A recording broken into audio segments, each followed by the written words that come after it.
Hello students, नवांकुर डिजी lessons में आपका स्वागत है। आज फिर मैं एक नया वीडियो लेकर आपके सामने उपस्थित हूँ। तो आज हम पढ़ेंगे लेसन नंबर 4 जो है परिवहन, संचार एवं विदेशी व्यापार। इसके अंतर्गत आप देख ही रहे हैं, हम पढ़ेंगे परिवहन का महत्व, परिवहन के साधन, पाइपलाइन परिवहन, संचार के साधन, विदेशी व्यापार और भारत का विदेशी व्यापार, आयात व निर्यात। तो स्टूडेंट्स, ये लेसन मैंने 2 पार्ट्स में डिवाइड किया है। फर्स्ट में आप देखेंगे परिवहन के जो साधन हैं उनके बारे में, और सेकंड पार्ट्स में हम संचार के साधन एवं विदेशी व्यापार पढ़ेंगे। तो सबसे पहले परिवहन का साधन, उनका महत्व एवं उपयोगिता। तो आधुनिक औद्योगिक समाज के लिए परिवहन व संचार के साधन आवश्यकता बन गए हैं। ज्यों ज्यों मानव सभ्यता की ओर अग्रसर होता गया, परिवहन का इतिहास मानव सभ्यता का इतिहास बनता गया। अतः परिवहन के साधन मानव सभ्यता की प्रगति के पथ प्रदर्शक बन गए। आप सब जानते हैं, यदि आज के युग में परिवहन के साधन नहीं होंगे तो फिर दुनिया का चलना मुश्किल है। अब परिवहन के साधन में पहला जो साधन है वो है सड़कें। तो सड़कों के अंतर्गत सड़कें, रेलें, जल मार्ग, वायु मार्ग व इनके साधन क्या करते हैं? ये साधन मंडी के लिए कृषि उपजें, उद्योगों के लिए कच्चा माल, उपभोक्ताओं के लिए तैयार माल, व्यापारियों के लिए दूरस्थ माल आदि सुलभ कराती हैं। और हमारी छोटी छोटी दैनिक आवश्यकता की पूर्ति भी इन साधनों से ही होती है। परिवहन के साधन भारतीय राष्ट्रीय अर्थव्यवस्था को सुदृढ़ आदान प्रदान करते हुए सद्भाव एवं भाईचारे को जागृत कर देश को एकता के सूत्र में बांधने का कार्य भी करते हैं। अतः हम कह सकते हैं कि परिवहन के साधन वैचारिक व भौगोलिक दूरियों को सीमित करके राष्ट्रीय एकता को विकसित करने में महत्वपूर्ण भूमिका निभाते हैं। परिवहन के साधन राष्ट्रीय प्रगति व समृद्धि के सूचक होते हैं। इनसे ही माल व यात्रियों की ढुलाई नियमित, विश्वसनीय व तीव्रगामी होती है। तीव्रगामी यानी जल्दी। परिवहन व संचार के द्रुतगामी व सक्षम साधनों के द्वारा दुनिया बहुत छोटी हो गई है। किसी एक देश के बाजारों में हुए परिवर्तन का प्रभाव अन्य देशों के बाजारों पर अवश्य पड़ता है। दुनिया के लोगों की परस्पर निर्भरता को परिवहन के साधन सुलभ बना देते हैं। परिवहन के साधन प्राकृतिक आपदाओं जैसे अकाल, बाढ़, महामारी, अतिवृष्टि, अनावृष्टि आदि के समय भी समाज की मदद करते हैं। तो ये हुए परिवहन के साधन का महत्व। इस तरह से परिवहन का साधन जो रहते हैं वो हमारे लिए महत्वपूर्ण हैं। तो ये परिवहन के साधन का महत्व था। अब परिवहन के साधन का पहला जो साधन है वो है सड़क परिवहन। भारत में सड़क परिवहन अत्यंत प्राचीन है। मानव सभ्यता की शुरुआत में जब मनुष्य अपनी आवश्यकताओं की पूर्ति के लिए एक स्थान से दूसरे स्थान पर आने जाने लगा तो भूमि पर उसके आने जाने के निशान बन गए। बार बार एक ही मार्ग के प्रयोग किए जाने से ये निशान पगडंडी बन गए। ये पगडंडियाँ कालांतर में पक्के मार्गों में परिवर्तित हो गईं और इन्हीं पथों को सड़क कहा जाता है। तो क्वेश्चन एक बहुत छोटा सा आता है, सड़क किसे कहते हैं? तो यही आप लिखेंगे कि अपनी आवश्यकताओं की पूर्ति के लिए जब मनुष्य एक स्थान से दूसरे स्थान पर आने जाने लगा तो उसके पैरों के निशान एक ही जगह पर बार बार पड़ने लगे और इन निशानों से ये पगडंडियाँ बन गईं और कालांतर में इन पगडंडियों ने पक्के माल में परिवर्तन हो गई और इन्हीं पथों को सड़क कहा जाने लगा। बगल में आप इमेजेस देखें, पक्की सड़क आपको दिखाई दे रही है। अब परिवहन के साधन कितने प्रकार के होते हैं? तो परिवहन के साधन 3 प्रकार के होते हैं। पहला है स्थल परिवहन, दूसरा है जल परिवहन और तीसरा है वायु परिवहन। स्थल परिवहन के अंतर्गत क्या आता है? सड़क मार्ग, रेल मार्ग। जल परिवहन के अंतर्गत अंतर्राष्ट्रीय जल मार्ग, आंतरिक जल परिवहन और तटीय जल मार्ग। आंतरिक जली परिवहन यानी अंदर का जली परिवहन जो हमारे देश के अंदर होता है। क्या है वो? नदियाँ, नहरें, झीलें। इसके बाद आया वायु परिवहन। वायु परिवहन के अंतर्गत क्या आएगा? राष्ट्रीय वायु मार्ग और अंतर्राष्ट्रीय वायु मार्ग। तो इस तरह से ये परिवहन के साधन थे। ठीक है। अब परिवहन के साधनों में सड़क परिवहन ही एक ऐसा साधन है जो देश की अधिकांश जनसंख्या की पहुंच में है। सड़क परिवहन मध्यम व छोटी दूरियों के लिए महत्वपूर्ण है। यह यह रेल, जल व वायु परिवहन का पूरक भी है।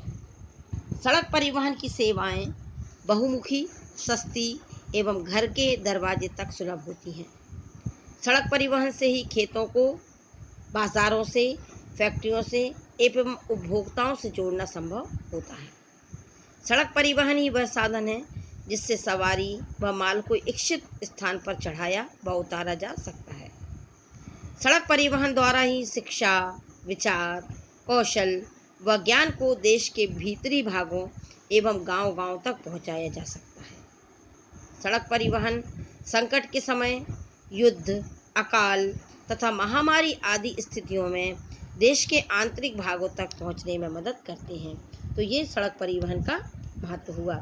और बच्चों, आप देख ही सकते हैं कि स्वर्णिम चतुर्भुज योजना यानी चारों तरफ से जो सड़क परियोजना है वो आपको इस नक्शे में नजर आ रही है और भारत के राष्ट्रीय राजमार्ग भी आपको इस नक्शे में दिखाए जा रहे हैं। ठीक है। अब दूसरा जो परिवहन का सबसे महत्वपूर्ण साधन है वो है रेल मार्ग। रेल मार्गों का परिवहन के क्षेत्र में महत्वपूर्ण स्थान है। रेल मार्गों की आवश्यकता निम्न परिप्रेक्ष्यों में अत्यधिक महत्वपूर्ण है। रेल मार्गों का उपयोग उपजाऊ, सघन, आबाद वाले क्षेत्रों की यात्रा एवं माल ढुलाई हेतु आसानी से किया जा सकता है। आयातित एवं उत्पादित माल के क्षेत्रों में वितरण हेतु बंदरगाहों को नगरों, कृषि क्षेत्रों तथा उद्योगों से जोड़ा जा सकता है। इसके साथ ही संकटकालीन स्थिति में माल व यात्रियों को पहुंचाने में रेलें अत्यधिक महत्वपूर्ण सिद्ध हुई हैं। और आप देख सकते हैं कि ये रेल मार्ग का महत्व मैंने आपको बताया। अब भारत में पहली रेल कहाँ से कहाँ तक चली? तो भारत में रेल मार्ग का विकास 1853 में आरंभ हुआ और उस समय मुंबई से ठाणे तक लगभग 34 किलोमीटर लंबी रेल लाइन विकसित की गई थी। तो ऑब्जेक्टिव टाइप क्वेश्चन रहता है ये कि भारत में पहली रेल कब और कहाँ चली? तो पहली रेल चली 1853 में मुंबई से ठाणे तक। ठीक है। अब अलग अलग प्रकार की रेल मार्गों का वितरण किया गया है। रेल मार्गों का वितरण पहला है अधिक सघन रेल क्षेत्र। यह क्षेत्र उत्तर भारत के सतलज गंगा के मैदान में पंजाब से लेकर पश्चिम बंगाल तक विस्तारित है। इस रेल क्षेत्र के प्रमुख स्टेशन लुधियाना, दिल्ली, कानपुर, लखनऊ, इलाहाबाद, वाराणसी, आसनसोल, हावड़ा इत्यादि हैं। मध्यम सघन रेल मार्ग। अब मध्यम सघन रेल मार्ग के क्या मतलब? जहाँ कम जनसंख्या रहती है। इस रेल क्षेत्र में प्रायद्वीपीय मैदान एवं दक्षिण के पठार सम्मिलित हैं। अहमदाबाद, बड़ौदा, चेन्नई मुख्य स्टेशन हैं। इसके बाद जो आखिरी रेल क्षेत्र है वो है कम सघन रेल मार्ग। कम सघन रेल मार्ग। अब कम सघन यानी बहुत कम जनसंख्या जहाँ पर रहती हो, नगण्य के हिसाब से सुविधाएं हों। तो देश के पर्वतीय, पठारी, मरुस्थलीय, दलदली, जंगली तथा पिछड़ी अर्थव्यवस्था एवं विरल जनसंख्या वाले भूभाग जहाँ परिवहन की सुविधाएं नगण्य हैं और रेल मार्गों का विकास पूरी तरह से नहीं हो पाया है। इनमें कौन कौन से क्षेत्र शामिल हैं? इनमें कश्मीर, हिमाचल प्रदेश, सिक्किम, अरुणाचल प्रदेश, मणिपुर, नागालैंड, मिजोरम, त्रिपुरा, मेघालय एवं छत्तीसगढ़ का बस्तर एवं उड़ीसा के अधिकांश भाग शामिल हैं। तो बच्चों, ये आपने देखा कि रेल को 3 भागों में विभाजित किया गया है। पहला है अधिक सघन रेल मार्ग, दूसरा है मध्य सघन रेल मार्ग और तीसरा है कम सघन रेल मार्ग। ठीक है। अब इसमें जो मुख्य क्वेश्चन है वो आता है मेट्रो रेल सेवा से। तो मेट्रो रेल सेवा किन जगहों पर है और उन क्षेत्रों का नाम क्या है? तो जनसंख्या के महानगरों में केंद्रित होने से घने बसे क्षेत्रों में रेल मार्गों के विकास की संभावनाएं सीमित हैं। महा इसलिए इन महानगरों में भूमिगत रेल पथ यानी मेट्रो रेल, भूमिगत यानी भूमि के नीचे चलने वाली, विकसित करने की योजना है। भारत में कोलकाता, मुंबई एवं दिल्ली में मेट्रो रेल सेवा का कार्य पूर्ण किया जा चुका है। भारत में लगभग 3 बड़े महानगर हैं और उन तीनों महानगरों में मेट्रो रेल सेवा का कार्य पूर्ण किया जा चुका है। अब रेल परिवहन के बाद हम आ गए जल परिवहन पर। अब भारत की भौगोलिक स्थिति आप सब जानते हैं कि भारत 3 तरफ से समुद्र से घिरा है। ठीक है, तीन तरफ से समुद्र से घिरा है, हिंद महासागर, अरब सागर, बंगाल की खाड़ी। अब जब भारत तीनों तरफ से समुद्र से घिरा हुआ है तो ऐसी स्थिति में उन स्थानों पर परिवहन कैसे होगा? कौन सा परिवहन होगा? जल परिवहन होगा। ठीक है, जल परिवहन सभी परिवहनों से सस्ता है। अब यात्रियों को ढोने वाले जहाज को लाउडर कहते हैं, मालवाहक जहाज को ट्रैम्प कहते हैं और खनिज तेल टैंकर जहाज कहलाते हैं। ठीक है, तो ये बहुत ऑब्जेक्टिव टाइप क्वेश्चन है कि लाउडर किसे कहते हैं। तो यात्रियों को ढोने वाले जहाज को लाउडर कहा जाता है। मालवाहक यानी जिन जहाज़ों में माल जाता है उनको ट्रैम्प कहते हैं। और यदि किसी जहाज में तेल इत्यादि जा रहा है तो खनिज तेल टैंकर जहाज कहलाते हैं। ठीक है, तो ये तो हो गई आपके जल परिवहन के बारे में जानकारी। अब आंतरिक जल परिवहन की क्या स्थिति है भारत में? तो भारतवर्ष में आंतरिक जल परिवहन राज्य का विषय है। आंतरिक जल परिवहन के मुख्य माध्यम नदियां, नहरें और झीलें हैं। भारत की प्रमुख नदियां कौन कौन सी हैं? गंगा, ब्रह्मपुत्र, गोदावरी, कृष्णा, महानदी, नर्मदा और ताप्ती। ठीक है, तो 3700 किलोमीटर की दूरी यांत्रिक नौकाओं के योग्य है, लेकिन मात्र 2000 किलोमीटर का ही उपयोग किया जाता है। देश की नहरों के 4300 किलोमीटर की दूरी यांत्रिक नौका वाहन के योग्य है, परंतु 900 किलोमीटर नहरों का ही उपयोग किया जाता है। ये क्यों? क्योंकि हमारी जो नदियां हैं वो वर्षा पर निर्भर करती हैं। अगर वर्षा हो जाती है, सामान्य वर्षा होती है, तब तो जल परिवहन हो सकता है। अधिक वर्षा की स्थिति में या कम वर्षा की स्थिति में जल परिवहन नहीं किया जा सकता। अतः आंतरिक जल परिवहन की कुछ बाधाएं भी होती हैं। इसके बाद इसके अंतर्गत आएगा तटीय जल परिवहन। भारत की तटरेखा 5717 किलोमीटर है। भारत में इस समय 13 बड़े और 184 छोटे व मध्यमवर्तीय बंदरगाह हैं। अब तटीय जल परिवहन के बाद आ गया सामुद्रिक परिवहन यानी समुद्र का। तो समुद्री जहाज़ों द्वारा ढोए जाने वाले माल की दृष्टि से भारत विश्व में 19वां स्थान है। भारत का कौन सा स्थान है? 19वां। विकासशील देशों के बीच सबसे बड़ा व्यापारिक जहाज़ों का बेड़ा भारत के पास है। भारत में लगभग 140 जहाजरानी कंपनियां क्रियाशील हैं। इनमें से 107 कंपनियां केवल समुद्र तटवर्ती व्यापार में, 23 विदेशी व्यापार में तथा 10 तटवर्ती व विदेशी व्यापार में संलग्न हैं। इनमें सार्वजनिक क्षेत्र की shipping corporation of India Bharat की सबसे बड़ी जहाजरानी कंपनी है, जिसके पास 88 जहाज़ों का बेड़ा है। अब भारत से गुजरने वाले प्रमुख अंतर्राष्ट्रीय जलमार्ग कौन कौन से हैं? तो पहला है सिंगापुर, दूसरा है ऑस्ट्रेलिया, तीसरा है स्वेज मार्ग और चौथा है उत्तमाशा अंतरिक्ष मार्ग। इसके अंतर्गत कौन कौन से देश आते हैं इसका आप अध्ययन करें। सभी देशों के नाम इसमें लिखे हुए हैं। अब रेल परिवहन, सड़क परिवहन हो गया, रेल परिवहन हो गया, जल परिवहन हो गया और अगला जो परिवहन है वो है वायु परिवहन। अन्य साधनों की तुलना में वायु परिवहन सबसे महंगा परंतु तीव्रगामी साधन है। तीव्रगामी यानी बहुत जल्दी पहुंचा देता है आपको उस स्थान पर। वायु मार्ग मुख्यतः यात्री ढोने का कार्य करते हैं। इसके अतिरिक्त ये डाक व माल ढोने का कार्य भी करते हैं।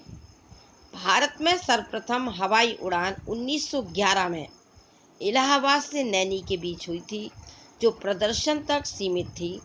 स्वतंत्रता के पश्चात इनमें सुधार लाने तथा विकास करने के लिए 13 अगस्त 1953 को इसका राष्ट्रीयकरण कर दिया गया। सार्वजनिक क्षेत्र में 2 प्रतिष्ठान स्थापित किए गए। यानी भारत में सबसे पहले वायु परिवहन कब हुआ, तो आप बता सकते हैं 1911 में। और कहाँ हुआ? इलाहाबाद से नैनी, लेकिन ये केवल प्रदर्शन था। फिर उसके बाद 13 अगस्त 1953 को इसका राष्ट्रीयकरण हो गया। और 2 प्रतिष्ठान हैं, एयर इंडिया और इंडियन एयरलाइंस। अब एयर इंडिया की स्थापना अंतर्राष्ट्रीय हवाई सेवाएं उपलब्ध करने के लिए की गई। वर्तमान में इसकी सेवाओं का विस्तार अमेरिका, यूरोप, अफ्रीका, ऑस्ट्रेलिया, पश्चिम एवं पूर्वी एशिया तक है। इसका मुख्यालय मुंबई में है। Objective type question, air India का मुख्यालय कहाँ है? तो एयर इंडिया का मुख्यालय मुंबई में है। सेकंड है इंडियन एयरलाइंस। इंडियन एयरलाइंस अंतर्देशीय हवाई सेवाएं उपलब्ध कराती है। यह देश के भीतर यात्री, माल व डाक सेवा उपलब्ध कराने के साथ साथ 17 अंतर्राष्ट्रीय हवाई अड्डों, कौन कौन से हैं? Bangkok, Singapore, Kuala Lumpur, Rangoon, Kathmandu, Colombo, Dhaka, Male, Karachi, Kuwait, Sharjah, Dubai, फुरैजा, रसअत, खेमार, मस्कट, दोहा और बहरीन पर भी उड़ान भरती है। इसका मुख्यालय दिल्ली में है। अब यह इंडियन के नाम से जाना जाता है। अब एयर इंडिया का मुख्यालय कहाँ है? मुंबई में। और इंडियन एयरलाइंस का मुख्यालय कहाँ है? दिल्ली में। फिर जहाँ पर इंडियन एयरलाइंस की सुविधाएं नहीं हैं, उन क्षेत्रों को व्यापार, वाणिज्य, पर्यटन की दृष्टि से जोड़ने एवं देश के पूर्वोत्तर क्षेत्रों की हवाई आवश्यकताओं को पूरा करने के लिए 20 जनवरी 1981 को वायुदूत सेवा की स्थापना की गई। तो ये तीसरा है वायुदूत सेवा, लेकिन 2 प्रतिष्ठान मुख्य हैं। इसी के अंतर्गत आता है पवन हंस। पवन हंस क्या करता है? तेल तथा प्राकृतिक गैस आयोग को समुद्र एवं तटवर्ती क्षेत्रों में तेल की खोज संबंधी गतिविधियों में हेलीकॉप्टर सहायता सेवा उपलब्ध कराने के लिए पवन हंस की स्थापना 15 अक्टूबर 1985 को की गई। अब यह देश के दुर्गम इलाकों के लिए भी नियमित व विशेष हेलीकॉप्टर सेवाएं प्रदान कर रहा है। वर्तमान में यह एशिया की सबसे बड़ी हेलीकॉप्टर सेवा है।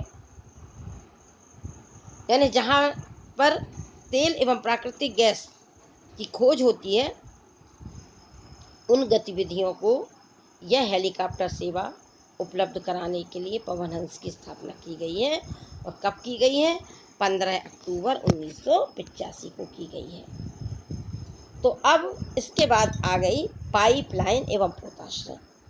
तो बच्चों, पाइपलाइन के द्वारा भी गैस एक स्थान से दूसरे स्थान जाती है। किसी क्षेत्र में दूध भी पाइपलाइन के द्वारा जाता है, खनिज तेल भी पाइपलाइन के द्वारा जाता है। तो उसके बारे में अब आप देखें। तो पाइपलाइन परिवहन में क्या है? जिस प्रकार मोटर, रेल, जल, जहाज एवं हवाई जहाज से तरल, ठोस, शुष्क माल का परिवहन होता है, उसी प्रकार तरल और गैसीय पदार्थों का परिवहन पाइपलाइनों के द्वारा किया जाता है। कच्चे तेल, पेट्रोलियम उत्पाद एवं गैसीय उत्पादों का परिवहन करने के लिए पाइपलाइनों का जाल बिछाया गया है। अब इसके बहुत से लाभ हैं। वर्तमान में पाइपलाइन परिवहन अत्यंत उपयोगी व लोकप्रिय है। क्यों? क्योंकि इसमें ऊर्जा का बहुत कम उपयोग होता है। इसे ऊंचे नीचे धरातल, जल एवं घने वन के भीतर से भी बिछाना आसान है। बिछाने में एक ही बार अधिक व्यय होता है, परंतु बाद में संचालित रखने में अधिक व्यय नहीं होता।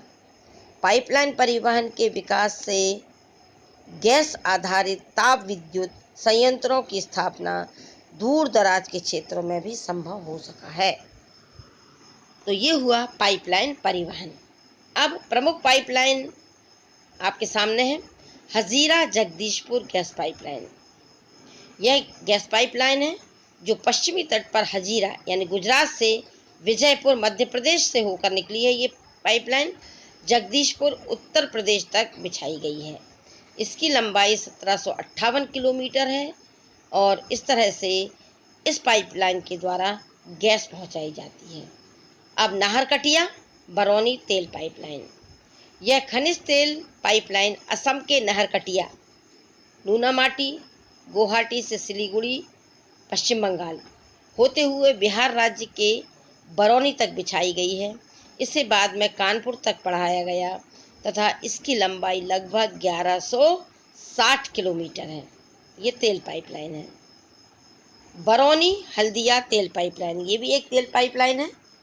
बिहार के बरौनी से पश्चिम बंगाल के हल्दिया तक फैली तेल पाइपलाइन हल्दिया के तेल शोधन कारखाने को कच्चा माल पहुंचाती है।